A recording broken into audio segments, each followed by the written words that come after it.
Jimmy n'est pas prêt d'en avoir terminé. Il lui faut le plus rapidement possible finir de poncer. Je suis en train de faire un contre-la-montre. J'essaye de vaincre le temps. Un marathon du ponçage réalisé avec le temps d'un athlète olympique. En moins d'une demi-heure, la tâche est achevée. Une débauche d'effort que l'organisme de Jimmy semble commencer à payer. Donc là, j'ai poncé l'ensemble de ma carrosserie. Là, il faut que j'attaque absolument la dépose du pare-brise de la donneuse. Là, je vais avoir besoin de Nico. Nico! Ouais. Ah, t'es là. Je vais avoir besoin de toi. Ok. Pour démonter le pare-brise de ma donneuse. donneuse. Ok. Une fois qu'on a fait le pare-brise de la donneuse, si on l'a pas éclaté, on défait le pare-brise de ma voiture principale et après on le prend à deux, on le colle. Ok. Tu penses que t'es dans les temps ou Je c'est suis super chaud? pile poil dans les temps, c'est chaud. Changer un pare-brise comme ça, il y a un peu de complexité et un peu de difficulté. Il doit découper le pare-brise de la voiture à rénover, découper la voiture donneuse, le nettoyer, puisqu'il va rester de la colle, remettre de la colle dessus et le recoller sur sa voiture. Franchement, attendre le dernier moment pour s'attaquer à une partie aussi importante sur une voiture, je trouve qu'il a été très léger sur ce coup-là. Là, je vais percer un peu le joint pour voir si je Ouais, peux faire vas-y. quelque chose en attendant pour passer. Ce sont des pare-brises collés qu'il faut découper, le joint collé.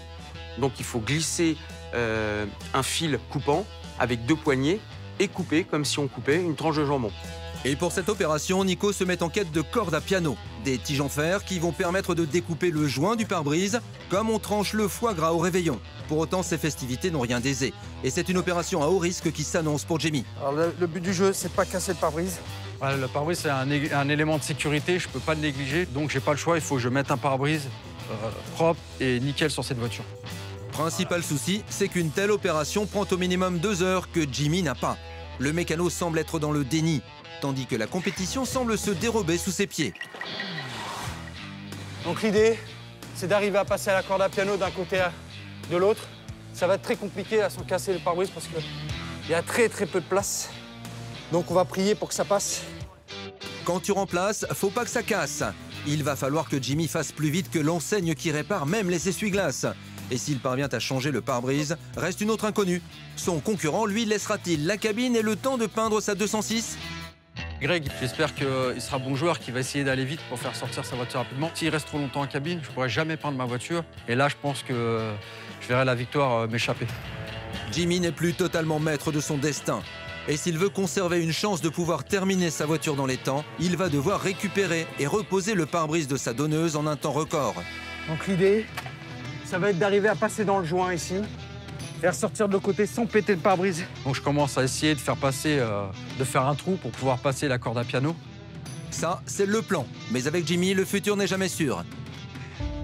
Ah, Nico, Ouais. Laisse tomber, je viens de voir quelque chose, le pare-brise est fissuré en bas, il ne tiendra pas au démontage. Ah ouais, là on va l'exploser. Là, il est mort. Je m'aperçois que le pare-brise de la donneuse est fissuré sur l'angle bas gauche. Donc, du coup, plus de temps. Je me dis, j'ai plus le temps pour faire le pare-brise. C'est terminé. Bah écoute, t'en as un qui est fissuré, nettoie-le bien, peins. Ouais. Ok. Énorme déconvenue pour Jimmy. Le pare-brise de sa donneuse est endommagé. Celui de sa voiture ne pourra donc pas être remplacé. Le jury devra donc se contenter d'une vitre totalement étoilée. Pas génial niveau sécurité. Franchement, au dernier moment, vérifier le pare-brise de sa donneuse pour voir s'il est en bon état, c'est une erreur de la part de Jimmy. La voiture donneuse, il l'a depuis 3 jours. Il aurait dû checker ça, puisque le pare-brise de la voiture à restaurer était déjà explosé. Là, c'est le feu dans l'atelier. Alors ça, c'est un coup dur. Il faut que je mise sur ce pare-brise-là. Il faut que j'aille en cabine, donc je vais recoller ma baguette, faire les 2-3 petits détails au ponçage. Et dès que la cabine est disponible, je pars en peinture. Alors là, douche froide, c'est peut-être la victoire qui me passe un peu sous le nez. Mais voilà, je lâche rien. Il peut tout arriver. Il ne faut pas se laisser abattre sur le pare-brise. On attaque sur d'autres choses. Allez, je lâche rien. Je suis un battant. Un battant peut être déjà battu. Le seul point positif, c'est que le temps économisé à ne pas changer le pare-brise va lui permettre de se consacrer à d'autres éléments.